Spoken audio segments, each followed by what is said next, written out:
साहित्य नरेशन। सुनिए प्रेमचंद की कहानी सवा सेर गेहूं।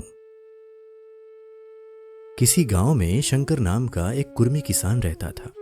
सीधा साधा गरीब आदमी था। अपने काम से काम, न किसी के लेने में न किसी के देने में।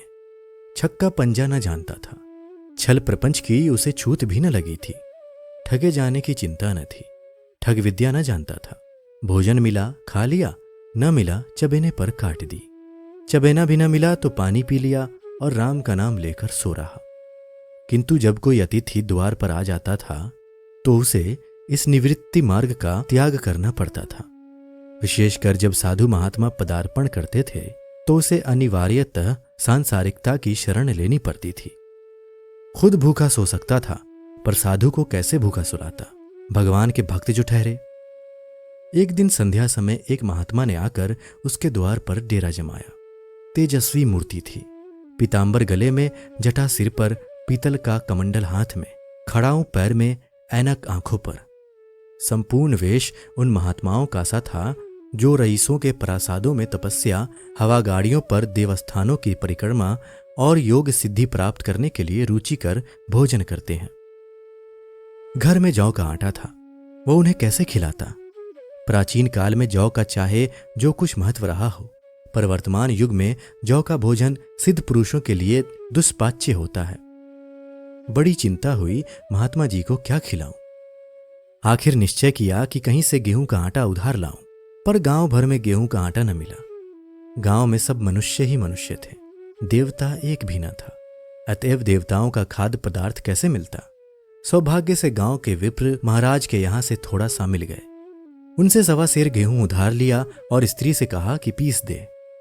महात्मा ने भोजन किया, लंबी तान कर सोए। प्रातःकाल आशीर्वाद देकर अपनी राह ली। विप्र महाराज साल में 2 बार खलिहानी लिया करते थे। शंकर ने दिल में कहा, सवा सेर गेहूं इन्हें क्या लौटाऊं? पसेरी बदले कुछ ज्यादा खलिहानी दे दूंगा। ये भी समझ जाएंगे, मैं भी समझ जाऊंगा। चैत में जब विपरजी पहुंचे तो उन्हें 1.5 पसेरी के लगभग गेहूं दे दिया और अपने को उत्तीर्ण समझकर उसकी कोई चर्चा न की। विपरजी ने फिर कभी न मांगा। सरल शंकर को क्या मालूम था कि यह सवा सेर गेहूं चुकाने के लिए मुझे दूसरा जन्म लेना पड़ेगा। 7 साल गुजर गए। विपरजी विप्र से महाजन हुए। शंकर किसान से मजदूर हो गया। उसका छोटा भाई मंगल उससे अलग हो गया था। एक साथ रहकर दोनों किसान थे, अलग होकर मजूर हो गए थे। शंकर ने चाहा कि दोष की आग भड़कने न पाए, किंतु परिस्थिति ने उसे विवश कर दिया। जिस दिन अलग अलग चूल्हे जले वो फूट फूट कर रोया। आज से भाई भाई शत्रु हो जाएंगे। एक रोएगा, दूसरा हंसेगा। एक के घर मातम होगा तो दूसरे के घर गुलगुले पकेंगे। प्रेम का बंधन, खून का बंधन, दूध का बंधन आज टूटा जाता है। उसने भगीरथ परिश्रम से कुल मर्यादा का वृक्ष लगाया था। उसे अपने रक्त से सींचा था। उसको जड़ से उखड़ता देखकर उसके हृदय के टुकड़े हुए जाते थे। 7 दिनों तक उसने दाने की सूरत न देखी थी। दिन भर जेठ की धूप में काम करता और रात को मुंह लपेटकर सो रहता। एक भीषण वेदना और दुस्सह कष्ट ने रक्त को जला दिया, मांस और मज्जा को घुला दिया। बीमार पड़ा तो महीनों खाट से न उठा। अब गुजर बसर कैसे हो? 5 बीघे के आधे रह गए। एक बैल रह गया। खेती क्या खाक होती? अंत को यहां तक नौबत पहुंची कि खेती केवल मर्यादा रक्षा का साधन मात्र रह गई। जीविका का भार मजूरी पर आ पड़ा। 7 वर्ष बीत गए।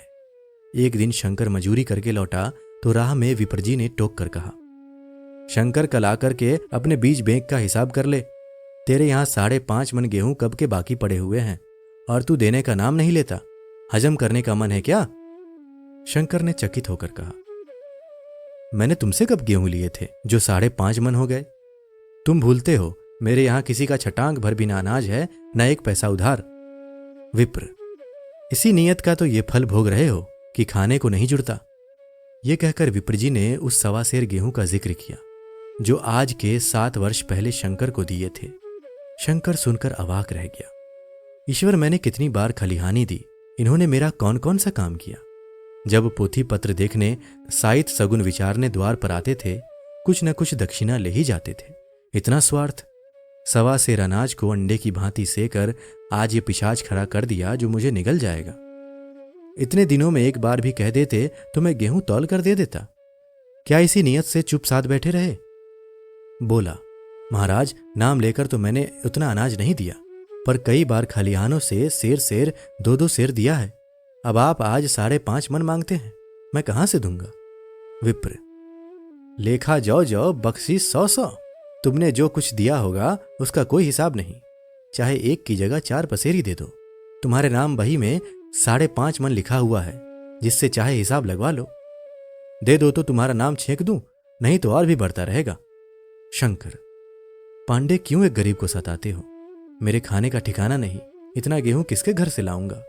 विप्र, जिसके घर से चाहो लाओ, मैं छटांग भर भी न छोड़ूंगा। यहां ना दोगे, भगवान के घर तो दोगे। शंकर कांप उठा। हम पढ़े लिखे आदमी होते तो कह देते, अच्छी बात है, ईश्वर के घर ही देंगे। वहां की तौल यहां से कुछ बड़ी तो ना होगी, कम से कम इसका कोई प्रमाण हमारे पास नहीं, फिर उसकी क्या चिंता। किंतु शंकर इतना तार्किक, इतना व्यवहार चतुर न था। एक तो ऋण, वो भी ब्राह्मण का, बही में नाम रह गया तो सीधे नरक में जाऊंगा। इस ख्याल ही से उसे रोमांच हो गया। बोला, महाराज, तुम्हारा जितना होगा यहीं दूंगा, ईश्वर के यहां क्यों दूं? इस जन्म में तो ठोकर खा ही रहा हूं, उस जन्म के लिए क्यों कांटे बोऊं? मगर यह कोई निवाय नहीं है, तुमने राय का पर्वत बना दिया। ब्राह्मण होके तुम्हें ऐसा नहीं करना चाहिए था। उसी घड़ी तगादा करके ले लिया होता तो आज मेरे सिर पर इतना बड़ा बोझ क्यों पड़ता? मैं तो दे दूंगा, लेकिन तुम्हें भगवान के यहां जवाब देना पड़ेगा। विप्र, वहां का डर तुम्हें होगा, मुझे क्यों होने लगा? वहां तो सब अपने ही भाई बंधु हैं, ऋषि मुनि सब तो ब्राह्मण ही हैं, देवता ब्राह्मण हैं, जो कुछ बने बिगड़ेगी संभाल लेंगे। तो कब देते हो? शंकर, मेरे पास रखा तो है नहीं, किसी से मांग चांग कर लाऊंगा तभी न दूंगा। विप्र, मैं ये न मानूंगा, 7 साल हो गए, अब एक दिन का भी मुलाहिजा न करूंगा।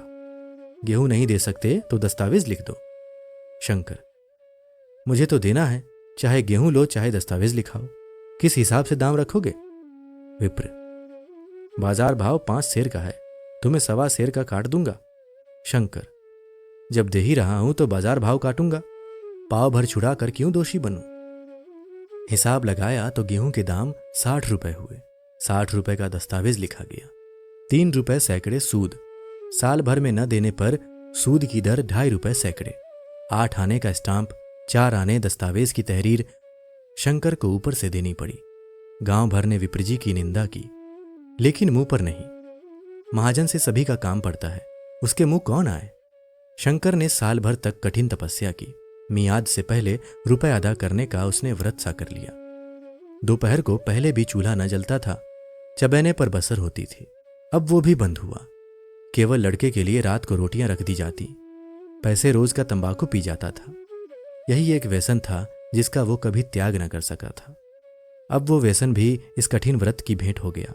उसने चिलम पटक दी, हुक्का तोड़ दिया और तंबाकू की हांडी चूर चूर कर डाली। कपड़े पहले भी त्याग की चरम सीमा तक पहुंच चुके थे, अब वो प्रकृति की न्यूनतम रेखाओं में आबद्ध हो गए। शिशिर की अस्थि बेधक शीत को उसने आग ताप कर काट दिया। इस संकल्प का फल आशा से बढ़कर निकला। साल के अंत में उसके पास 60 रुपए जमा हो गए। उसने समझा, पंडित जी को इतने रुपए दे दूंगा और कहूंगा, महाराज बाकी रुपए भी जल्द ही आपके सामने हाजिर करूंगा। 15 रुपए की तो और बात है, क्या पंडित जी इतना भी न मानेंगे? उसने रुपए लिए और ले जाकर पंडित जी के चरण कमलों पर अर्पण कर दिए। पंडित जी ने विस्मित होकर पूछा, किसी से उधार लिए क्या? शंकर, नहीं महाराज, आपके आशीष से अब की मजूरी अच्छी मिली। विप्र, लेकिन ये तो 60 रुपए ही हैं। शंकर, हाँ महाराज, इतने अभी ले लीजिए, बाकी मैं 2-3 महीने में दे दूंगा, मुझे उरीन कर दीजिए।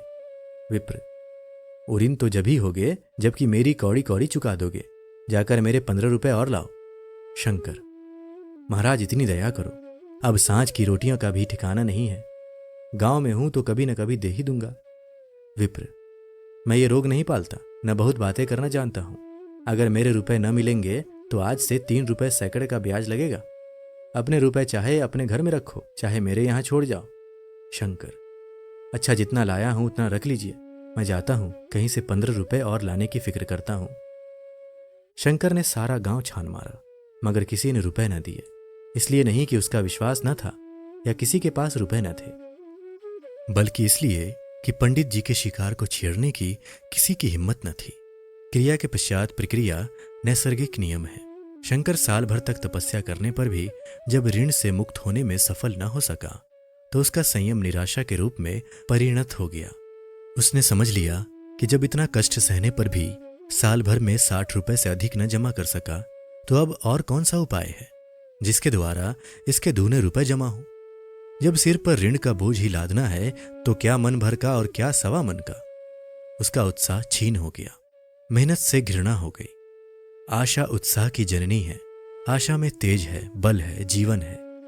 आशा ही संसार की संचालिक शक्ति है। शंकर आशाहीन होकर उदासीन हो गया। वो जरूरतें जिनको उसने साल भर तक टाल रखा था अब द्वार पर खड़ी होने वाली भिखारिणी न थी, बल्कि छाती पर सवार होने वाली पिशाचनियां थी जो अपनी भेंट लिए बिना जान ही नहीं छोड़ती। कपड़ों में चकत्तियों के लगने की भी एक सीमा होती है। अब शंकर को चिट्ठा मिलता तो वो रुपए जमा न करता। कभी कपड़े लाता, कभी खाने की कोई वस्तु। जहां पहले तमाकू ही पिया करता था वहां अब गांजे और चरस का चस्का भी लगा। उसे अब रुपए अदा करने की कोई चिंता न थी, मानो उसके ऊपर किसी का एक पैसा भी नहीं आता। पहले जूड़ी चढ़ी होती थी पर वो काम करने अवश्य जाता था। अब काम पर न जाने के लिए बहाना खोजा करता। इस भांति 3 वर्ष निकल गए। विप्रजी महाराज ने एक बार भी तकाजा न किया। वो चतुर शिकारी की भांति अचूक निशाना लगाना चाहते थे। पहले से शिकार को चौंकाना उनकी नीति के विरुद्ध था। एक दिन पंडित जी ने शंकर को बुलाकर हिसाब दिखाया।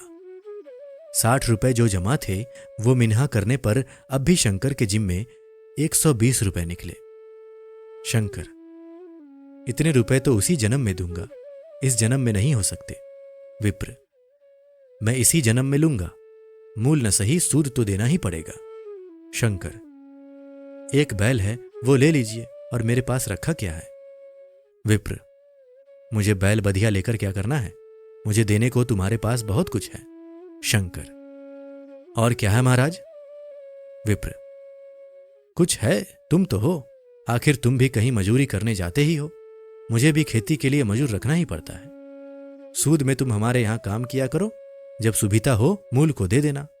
सच तो यूं है कि अब तुम किसी दूसरी जगह काम करने नहीं जा सकते जब तक मेरे रुपए नहीं चुका दो। तुम्हारे पास कोई जायदाद नहीं है। इतनी बड़ी गठरी मैं किस एतबार पर छोड़ दूं? कौन इसका जिम्मा लेगा कि तुम मुझे महीने महीने सूद देते जाओगे?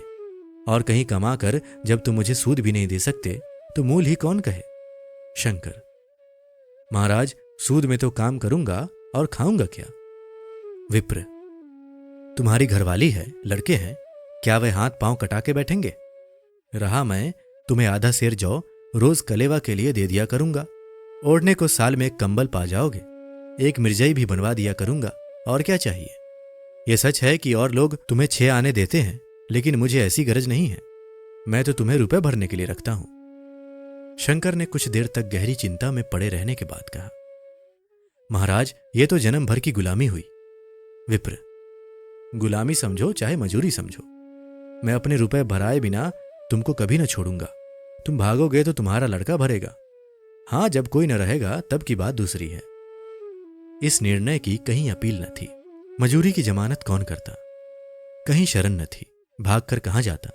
दूसरे दिन से उसने विप्रजी के यहां काम करना शुरू कर दिया। 1.25 सेर गेहूं की बदौलत उम्र भर के लिए गुलामी की बेड़ी पैरों में डालनी पड़ी। उस अभागे को अब अगर किसी विचार से संतोष होता था तो वो ये था कि वो मेरे पूर्व जन्म का संस्कार है। स्त्री को वो काम करने पड़ते थे जो उसने कभी न किए थे। बच्चे दानों को तरसते थे, लेकिन शंकर चुपचाप देखने के सिवा और कुछ न कर सकता था।